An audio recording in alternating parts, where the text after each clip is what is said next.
우리나라에 광복절이라는 날이 있다는 말은 역설적으로 우리가 나라의 주권을 빼앗겼던 시절이 있었다는 뜻이죠.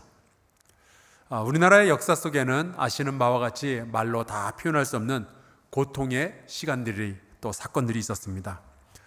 그래도 우리는 나라를 빼앗겼다가 36년 만에 되찾았잖아요. 독립을 했잖아요. 그런데 성경 속에 등장하는 이 이스라엘은 로마 제국 시대의 나라를 잃고 거의 2000년 동안이나 떠돌이로 전 세계에 돌아다니다가 다시 자기들의 고향 땅을 되찾고 독립국가가 된 것이 1948년입니다. 이스라엘이 나라꼴을 다시 갖춘 게 70년이 조금 넘은 것밖에 안 돼요. 그런데 그게 다가 아니죠. 이스라엘은 어마어마한 고통을 많이 겪은 나라입니다. 로마 제국에게 나라를 잃기 이전에도 아시리아 제국에게, 그 다음엔 바벨론 제국에게, 그 다음에는 페르시아 제국에게 계속해서 침략을 당하고 나라를 빼앗기는 서러움을 겪었던 나라가 이스라엘입니다. 오늘 말씀에 등장하는 이 주인공 에스라는 이스라엘이 바벨론 제국에 의해서 멸망당한 후에 70년이라는 슬픔의 시절을 보내고 겨우 그 중에 몇 사람이 예루살렘에 돌아와서 다시 나라를 회복시키는 그 과정에서 등장하는 인물입니다. 이스라엘이 바벨론 제국에 의해서 멸망을 당할 때 그 상황이 얼마나 비참했는지는 열왕기하 25장을 보면 어느 정도 이해가 됩니다. 당시 이스라엘, 정확하게 말하자면 남왕국 유다를 다스리던 왕의 이름이 시드기야였는데요. 성경에 보면 이런 구절이 기록되어 있습니다. 그들은 바벨론 제국의 군대를 뜻합니다. 그들이 시드기야의 아들들을 그의 눈 앞에서 죽이고 시드기야의 두 눈을 빼고 노사슬로 그를 결박하여 바벨론으로 끌고 갔더라. 더 이상 무슨 말이 필요하겠어요? 저는 우리 아이 손에서 뭐가 베가지고 피가 조금만 나와도 소름이 돋고 막 정신이 아찔한데 아들이 하나도 아니고 몇 명이 자기 눈 앞에서 죽는 것을 보는 그 아버지의 마음이라는 것이 어떤 걸까요? 눈에 먼지 하나만 이렇게 들어가도 그리 눈물이 나오고 쓰라리고 따갑던데 두 눈을 다 뽑힌다는 것이 어떤 걸까요? 이 시드기야 왕이 그렇게 사슬에 묶여서 바벨론으로 끌려가는 동안 무슨 생각을 했겠어요?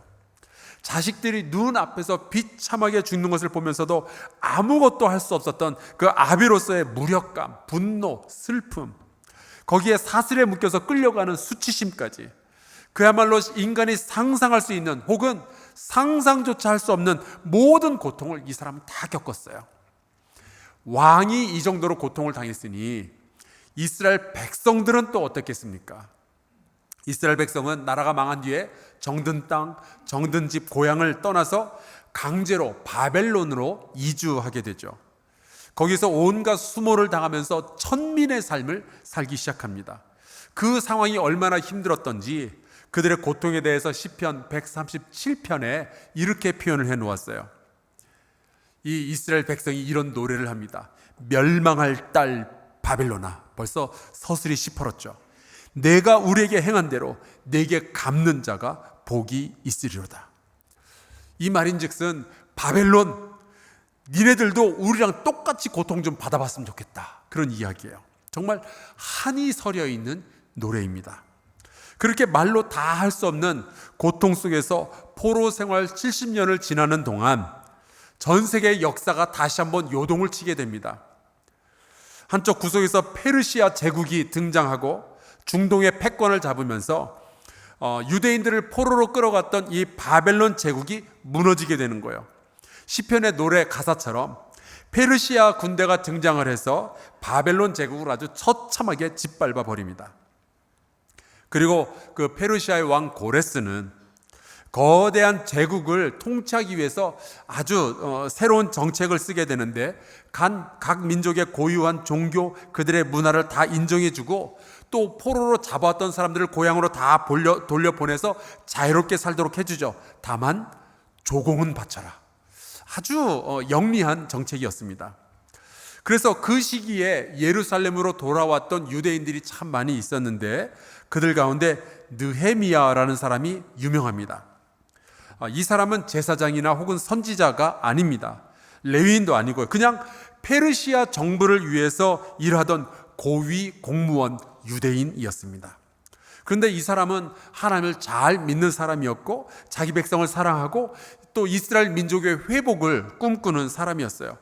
요즘 말로 표현을 하자면 하나님을 잘 믿고 신앙생활 잘하는 평신도였습니다. 이 느헤미야의 활약상을 담아낸 책이 바로 구약의 느헤미야서죠. 에스라, 느헤미야 이렇게 순서가 나옵니다.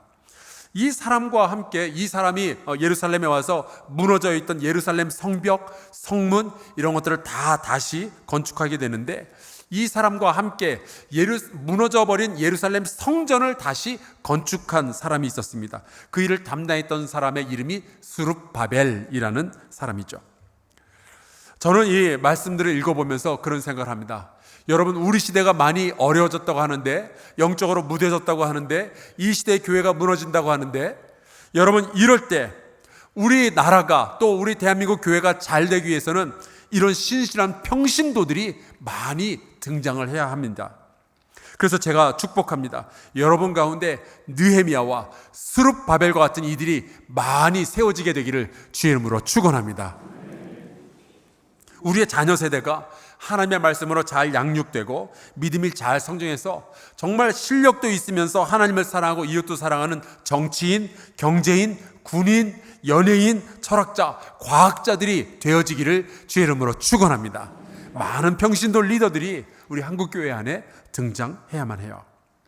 그런데 여러분, 이 느헤미야와 스룹바벨이 예루살렘 성벽을 다시 건축하고 무너졌던 예루살렘 성전을 다시 재건을 했지만, 그래서 건물만 예쁘게 다 지어지면은 이스라엘 백성의 회복이, 영적인 회복이 이루어지게 될까요? 그렇지 않습니다. 이번에 우리 교회가 교육관 리모델링을 주님의 은혜 가운데 아름답게 잘 마칠 수 있었는데, 자, 그렇게 되면은 교회의 부흥은 알아서 이루어지게 되는 걸까요? 그렇지가 않죠. 여러분, 우리는 영적인 회복도 함께 있어야만 교회가 부흥할 수 있고 하나님 나라를 이 땅 가운데 세울 수가 있는 거예요.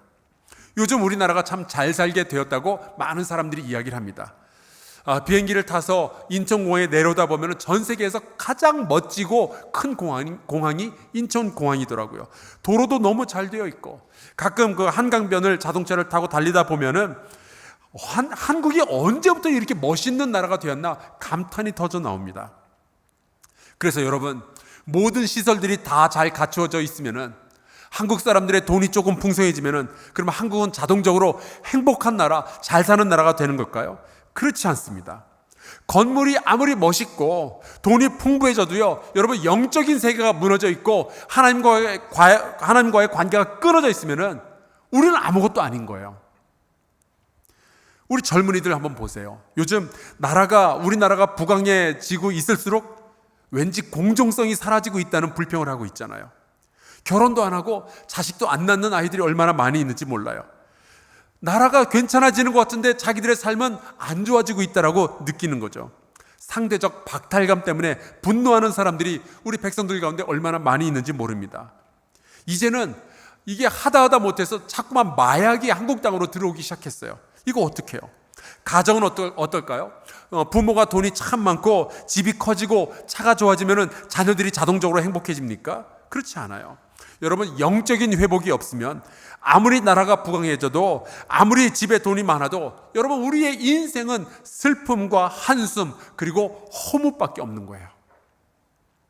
느헤미야와 스룹바벨은 무너졌던 예루살렘 성과 무너졌던 예루살렘 성전을 재건하고 백성들이 다시 살 수 있는, 보호받을 수 있는 어떤 터전을 마련하기는 했지만, 그들의 영적인 삶이 주님 앞에서 다시 회복되지 않는다면 아무것도 아니라는 사실을 알고 있었죠. 그때 이 이스라엘 백성을 돕기 위해서 나타난 영적인 리더가 있었는데, 그 사람이 바로 에스라라는 제사장입니다. 이 에스라는 제사장 가문에서 태어나서 제사장의 훈련을 받은 제사장이죠. 하지만 또한 학자로서 늘 성경 말씀을 연구하고 그것을 가르치기 위해서 애썼던 사람이었습니다. 그런데 이 사람에게 어느 날 한 가지 거룩한 소원이 생겼어요. 에스라 7장에 이렇게 기록했습니다. 에스라가 여호와의 율법을 연구하여 준행하며 율례와 규례를 이스라엘에게 가르치기로 결심하였더라. 여러분, 하나님은 하나님의 일을 이루실 때에 성도에게 먼저 거룩한 소원을 주시는 줄로 믿습니다. 여러분이 만약에 교회를 위해서, 하나님의 나라를 위해서 기특한 생각을 하잖아요. 그거 하나님께서 주신 거룩한 생각이에요. 여러분, 많은 사람들이 세상적인 소원을 가지고 살아갑니다. 돈도 많이 벌고 싶다, 더 아름다워지고 싶다, 더 승진하고 싶다, 더 강해지고 싶다, 더 유명해지고 싶다, 더 똑똑해지고 싶다, 이런 소원을 가지고 살아가죠. 그럴 수 있어요. 또 그런 소원을 가지고 자기가 열심히 투자하고 노력하는 거 나쁜 일 아닙니다. 다 좋아요. 하지만 여러분, 우리 하나님께서 우리에게 주시는 이 거룩한 소원이 내 안에서 일어나지 않는다면 어쩌면 우리는 더 이상 하나님의 사람이 아닐지도 모르겠어요. 그냥 세상 사람일 뿐이죠. 사랑하는 성도 여러분, 하나님께서 여러분의 마음 가운데 거룩한 소원, 거룩한 생각을 불러일으키실 때가 있을 터인데, 그때 믿음으로 순종하시기를 주의 이름으로 축원합니다. 만약에 여러분 안에 이러한 거룩한 소원들이 일어나지 않는다면 지금 뭔가 잘못 돌아가고 있어요. 우리가 순종할 때, 거룩한 소원을 두고 노력할 때 하나님의 아름다운 역사가 이루어지고 주의 영광이 선포되어질 줄로 믿습니다. 저는 이 느헤미야, 스룹바벨, 에스라의 이야기를 보면서 평신도와 성직자의 동역이 이렇게 아름다운 거구나라는 생각을 하게 돼요. 느헤미야와 스룹바벨 그리고 에스라는 서로의 부르심, 서로의 헌신, 서로의 자리를 인정하고 존경하며 서로의 자리를 축복하는 그러한 관계 가운데 있었죠. 느헤미야가 예루살렘 성벽을 보수했고 스룹바벨은 예루살렘 성전을 건축을 했다면, 에스라가 했던 일은 하나님의 말씀을 선포하고 온 백성과 더불어서 여호와 앞에 엎드려 예배드리는 일이었습니다. 그때의 상황을 느헤미야 8장에 이렇게 기록을 했어요. 에스라가 모든 백성 위에 서서 그들 목전에 책을 펴니 책을 펼 때에 모든 백성이 일어서니라. 에스라가 위대하신 하나님 여호와를 송축하며 모든 백성이 손을 들고 아멘 아멘 하고 응답하고 몸을 굽혀 얼굴을 땅에 대고 여호와께 경배하니라. 여러분, 저는 이 말씀을 보면서 배우는 것이 있어요. 에스라 시대 이후에 놀라운 민족의 회복이 있었는데, 여러분, 진정한 회복이라는 것은 하나님의 말씀과 예배가 회복되어질 때 가능한 줄로 믿습니다. 여러분, 우리나라가 왜 이렇게 돌아가냐? 여러분, 말씀과 예배부터 회복해야 그 다음에 이 나라의 회복을 우리가 기대해 볼 수 있는 거예요. 이스라엘이 그렇게 바벨론 제국 앞에서 험하게 무너졌던 것은 사실은 예루살렘 성벽이 무너졌기 때문에 나라가 무너진 것이 아니었어요. 하나님과의 관계가 먼저 무너졌기 때문에 그 나라가 무너졌던 거죠. 하나님이 아니라 사람을 자꾸 왕으로 모시려고 했고, 하나님이 아니라 우상을 섬기려고 했고, 하나님의 말씀이 아니라 자기들의 탐욕을 따라서 살아가려고 했던 것이 이스라엘의 진짜 문제였습니다. 그것 때문에 나라가 망했던 거예요.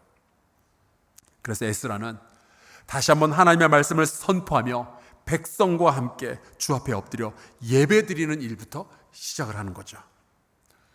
혹시 여러분의 가정에 최근에 굉장히 큰 어려움이 있거든, 너무나도 큰 상처가 있었거든, 여러분, 하나님의 말씀을 다시 한번 붙드시기를 주의 이름으로 축원합니다. 하나님과의 관계부터 우리가 다시 점검을 해보아야 돼요. 아무리 멋진 집에 살고 있고 아무리 돈이 많아도 아무리 유명해져도 하나님과의 관계가 끊어져 있는 신앙인은 더 이상 살아있는 신앙일 수가 없는 거죠. 하지만 만약에 내가 하나님과의 신앙생활 속에서 하나님과의 관계가 끊어지지 않았는데도 불구하고 내 삶에 고난이 찾아왔다, 사랑하는 성도 여러분, 주께서 책임져 주실 줄로 믿습니다. 주께서 해결해 주실 거예요.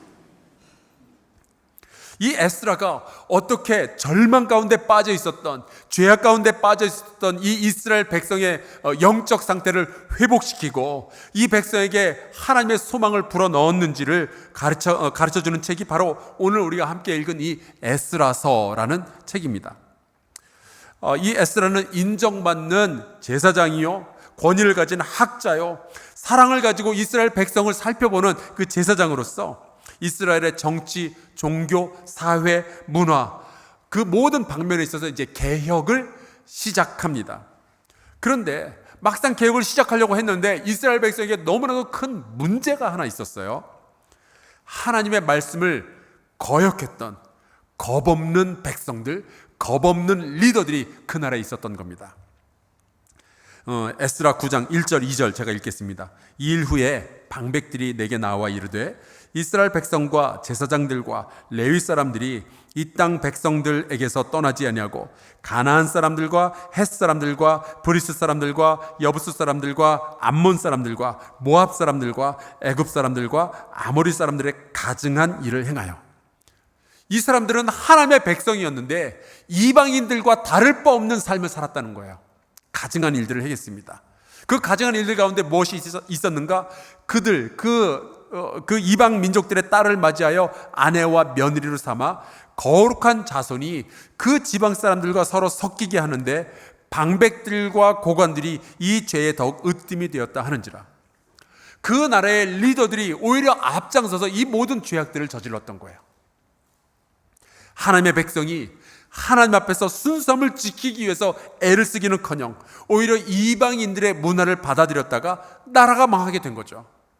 물론 룻기 같은 그 책에 보면은 룻은 모압 여자이면서도 하나님의 백성이 된 이방인이 되었지만, 여러분 솔로몬 왕의 경우를 보면 솔로몬은 처음에 괜찮았었거든요. 하나님 잘 믿는 왕이었어요. 그런데 나중에 이방인 여자들을 왕비로 맞아들이게 됩니다. 그러면서 그 땅에 우상 숭배가 시작이 된 거예요. 북왕국 이스라엘의 아합이라는 왕은 이세벨이라는 이방인 여자와 결혼을 했다가 우상 숭배가 온 땅을 뒤덮는, 온 나라 안에 우상 숭배가 유행하도록 만드는 그런 결과를 내었습니다. 이스라엘이 왜 망했는가? 여호와 하나님의 말씀을 거역하는 사람들의 문화가 있었던 거예요. 더럽고 어두운 문화가 있었던 거예요. 그런데 이스라엘 백성들이 여전히 그 죄에서 벗어나지 않은 채로 회복을 꿈꾸고 있었던 거죠. 하나님의 말씀을 우습게 여기고 습관적으로 제사를 드리고 자기 백성들을 사랑하지 않는 그런 이들이 리더들 중에 있었습니다. 그래서 에스라가 이 일을 듣고 자기의 옷을 찢고 머리털과 수염을 뜯으면서 회개를 시작합니다. 사랑하는 성도 여러분, 이 사람이 왜 이런 식으로 했겠어요? 여러분, 나라가 복받지 못하는 것은 더 많이 구하지 못해서가 아닐지도 몰라요. 우리가 복받지 못하는 이유는 죄가 가로막고 있어서 그럴지도 모릅니다. 사랑하는 성도 여러분, 죄에 대해서 더 민감하게 반응할 수 있길 바라요. 이 에스라가 회개를 하는데 9장 6절 말하기를 나의 하나님이여 내가 부끄럽고 낯이 뜨거워서 감히 나의 하나님을 향하여 얼굴을 들지 못하오니 이는 우리 죄악이 많아 정수리에 넘치고 우리 허물이 커서 하늘에 미침이니이다. 여러분, 누구의 죄악이 많다고 회개하고 있습니까? 우리의 죄악입니다. 누구의 허물이 크다고 이야기하고 있어요? 우리의 허물이에요. 걔네들이 잘못했어요가 아니라 우리가 잘못했습니다. 여러분, 이것이 영적인 리더의 자세이고 우리 한국교회 성도들의 자세가 되어야 할 줄로 믿습니다. 여러분, 우리나라에도 요즘 가증스러운 죄악들이 판을 치고 있어요.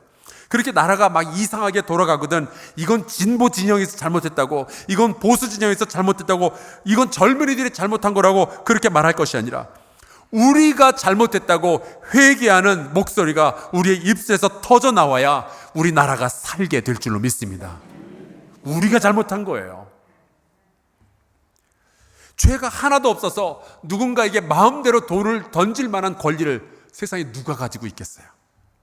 에스라는 지금의 어려움이 남들의 잘못 때문이 아니라 몇몇 리더의 잘못 때문이 아니라 우리의 잘못이라고, 우리 백성의 잘못이라고 하나님 앞에 엎드려서 고백을 하며 회개를 시작을 하는 거예요. 그랬더니 여러분, 놀라운 일이 벌어지게 됩니다. 오늘 우리가 함께 읽은 에스라 10장 1절입니다.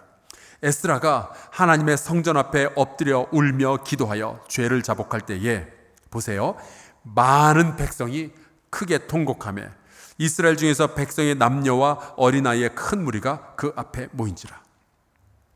에스라 한 사람이 백성의 죄를 통감하며 무릎 꿇고 회개의 기도를 드리기 시작했더니 백성들이 그 주변에 모이기 시작하고 함께 울기 시작한 거예요. 여러분, 한 사람의 회개 기도는 공동체를 바꾸고 세상을 바꾸는 힘이 있는 줄로 믿습니다. 회개가 그런 거예요. 그때 스가냐라는 사람이 감동을 받아서 에스라에게 이런 말을 하죠. 이스라엘에게 아직도 소망이 있나니. 사랑하는 성도 여러분, 우리가 회개하면 이 땅에 소망이 아직 있는 줄로 믿습니다. 역사를 보아도요, 어거스틴이라는 사람이 회개를 했더니 서구 유럽에 소망이 시작이 되었어요. 마틴 루터가 회개를 했더니 타락한 교회에 소망이 생겨났죠. 요한 웨슬레 목사님이 회개를 하였더니 무너져가던 영국 사회에 소망이 피어나기 시작합니다. 여러분, 우리가 주님 앞에 엎드려서 회개하고 기도할 수 있다면 아직 대한민국에 소망이 있는 줄로 믿습니다. 여러분의 가정에, 우리 교회에 아직 소망이 있는 줄로 믿습니다. 지난주 연합집회 때 강사 목사님이 제임스 하디 선교사의 이야기를 잠깐 하셨어요. 하디 선교사는 캐나다에서 의사였습니다. 조선 말기에 그 캐나다에 있는 감리교회에서 대한민국으로 파송을 받은 선교사예요. 여기 그 하디 선교사의 가족 사진이 있습니다. 여러분, 가족 사진 보니까 뭔가 좀 이상하지 않아요? 다들 우거지상이죠. 아무도 웃질 않아요. 실제로 하디 선교사는 성격이 굉장히 까칠한 사람이었다고 그래요. 완벽주의자. 한국을 돕기 위해서 선교사로 왔는데 한국 사람을 별로 좋아하지 않았다고 합니다. 왜냐하면 아무리 설교를 해도 사람들이 안 바뀌는 거예요. 그래서 그거 가지고 맨날 한국 사람들 비난하고 이 사람들한테는 소망이 없다고 그랬었는데, 그러던 어느 날 원산에서 선교사들끼리의 수련회가 열리게 됩니다. 그때 선교사들과 함께 모여서 기도회를 했는데 그 시간에 성령께서 강하게 이 하디 선교사를 치신 거예요. 그때부터 하디 선교사가 쓰러져서 회개를 시작합니다. 맨날 한국 사람들이 못돼 먹었다고 이 한국 사람들 탓만 했는데 알고 봤더니 내가 죄인이었습니다. 내가 하나님 이 백성을 살아가지 못했고 내가 하나님의 말씀대로 행동하지 못했습니다. 하나님, 내가 죄인입니다. 내가 죄인입니다. 이 회개가 시작되니까 놀랍게도 그 주변에서 함께 기도하던 선교사들도 같이 회개를 시작한 거예요. 우리가 죄인입니다. 그때 이 회개의 불꽃이 번지고 번져서 평양 대부흥 운동회까지 이르게 되죠. 여러분, 이 평양 대부흥 운동이 우리 대한민국의 독립이 얼마나 중요한 역할을 하는지 아십니까? 왜 그것이 중요한 거니? 그때부터 대한민국 백성은 소망을 붙잡기 시작했어요. 절망에 빠져있던 백성이 성령의 불꽃을 받으면서 우리는 살 수 있다, 하나님이 도우신다라는 믿음을 가지기 시작한 거죠. 사랑하는 성도 여러분, 세상이 바뀌어야 우리에게 소망이 있는 게 아니라 내가 바뀌어야 세상이 소망을 가질 수가 있게 되는 거예요. 우리가 회개해야 됩니다. 한 사람이 무릎을 꿇고 자기의 죄를 회개하며 하나님께 용서와 은혜를 빌 때 그 주변에 같이 회개하는 사람들이 몰려들게 되었고 이스라엘 백성이 바뀌고요. 나중에는 로마가 바뀌고 영국이 바뀌고 한국이 바뀌는 역사가 일어나게 됐던 거예요. 시편 7편에 보면은 이런 아주 무서운 말씀이 있습니다. 사람이 회개하지 아니하면 하나님이 그의 칼을 가시며 그의 활을 이미 당기어 예비하셨도다. 저는 여러분이 어떤 죄를 지셨는지 몰라요. 한 번의 죄를 지었는지 아니면 지금도 반복되는 습관적인 죄가 있는지 저는 모르겠습니다. 분명한 두 가지가 있는데, 하나는 여러분이 죄인이라는 사실, 또 하나는 우리가 늦기 전에 회개하고 주님께 돌아가야 된다는 사실이에요. 죄인들에게 회개가 없으면 소망도 없습니다. 주님께서 활을 당기고 계셔요. 늦기 전에 우리가 주 앞으로 돌아가야 우리 공동체, 우리 가정과 우리 교회, 그리고 우리 직장, 그리고 이 대한민국이 소망이 있는 거죠. 여러분, 에스겔서 18장에 보면은 이러한 위로의 말씀이 있어요. 너희는 너희가 범한 모든 죄악을 버리고 마음과 영을 새롭게 할지어다. 이스라엘 족속아, 너희가 어찌하여 죽고자 하느냐. 그리고 32절 말씀, 이거 너무 중요해요. 주 여호와의 말씀이니라. 죽을 자가 죽는 것도, 죽어 마땅한 자가 죽는 것도 내가 기뻐하지 아니하노니 너희는 스스로 돌이키고 살지니라. 여러분, 죽을 만한 죄를 지은 사람이 죽는 것도 하나님은 기뻐하지 않으셔요. 하나님은 우리가 탕자와 같을지라도 돌아오기를 원하시는 거죠. 하나님은 우리가 소망 가운데 살기를 원하십니다. 우리가 구원받기를 원하셔요. 우리가 절망이 아니라 소망을 붙들기를 원하시는 분이 우리의 아버지 하나님이십니다. 그래서 우리의 회개를 기다리시는 거죠. 우리가 서로에게 손가락질 할 때가 아니라 이 민족의 죄를 가슴에 품고 눈물로 기도하며 내 가족의 죄로 인하여 회개의 기도를 드릴 때가 바로 이때예요. 교회의 죄로 인하여서 내가 회개할 때가 바로 이때입니다.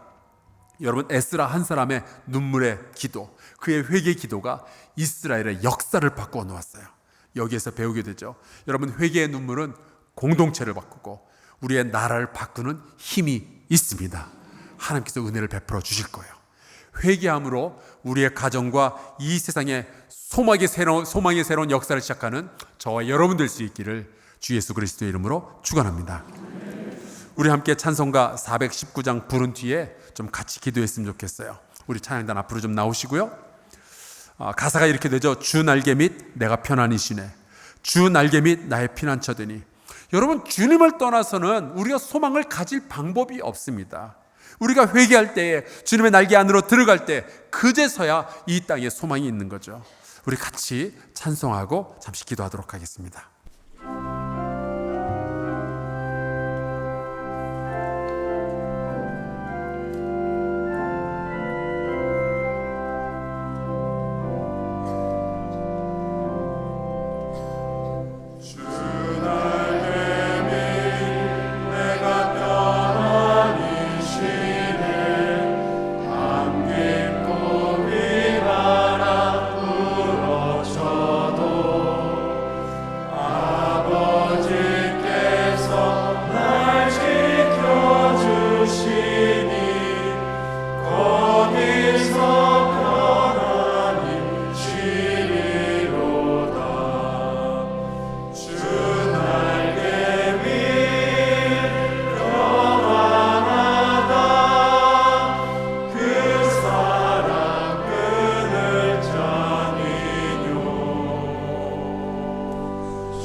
오늘은 좀 큰 소리 내지 않아도 좋을 것 같습니다. 나와 나의 죄, 내 가정의 죄, 우리 민족의 죄를 주님께 고하고 우리 용서를 빕시다. 우리가 회개할 때 소망이 우리 가정 가운데서 이 땅에 시작될 줄로 믿습니다. 우리 같이 회개하며 기도하겠습니다. 존귀하신 아버지 하나님, 이 땅의 어둠을 봅니다. 수많은 사람들이 너무 잔인해졌고 하나님, 저 고통받는 백성들을 돌아보지 않는 하나님, 무심함의 죄도 너무나도 많이 짓고 있습니다. 하나님, 이것이 우리의 죄입니다. 하나님, 우리가 잘못됐습니다. 우리 믿는 성도들이 먼저 예수 그리스도의 빛을 드러내지 아니하였고, 우리가 하나님께서 우리에게 주시는 거룩한 소원을 따라 순종치 아니하였나이다. 우리가 잘못했습니다. 아버지, 용서하여 주시기를 간절히 소원하고 원합니다. 하나님, 우리가 주 앞에 엎드려 주여 죄를 제거할 때 하나님께서 우리에게 은혜를 베풀어 주실 줄로 믿습니다. 하나님, 우리가 수없이 많이 복을 간과했으나 우리의 죄는 하나님 무시하였습니다. 아버지, 이제 조금 더 예민해질 수 있도록 허락하여 주시옵시고, 하나님 앞에서 죄 짓지 않는 우리가 되게 하여 주시옵소서. 용서하여 주시고 우리가 주 앞에 거룩한 백성으로 다시 설 수 있도록 아버지 붙들어 주시기를 간절히 소원하고 원합니다. 주님이여 인도하여 주시옵소서. 하나님, 이 땅에 다시 소망을 시작하여 주시옵소서. 아버지께서 돌보시기를 간절히 소원하고 원합니다.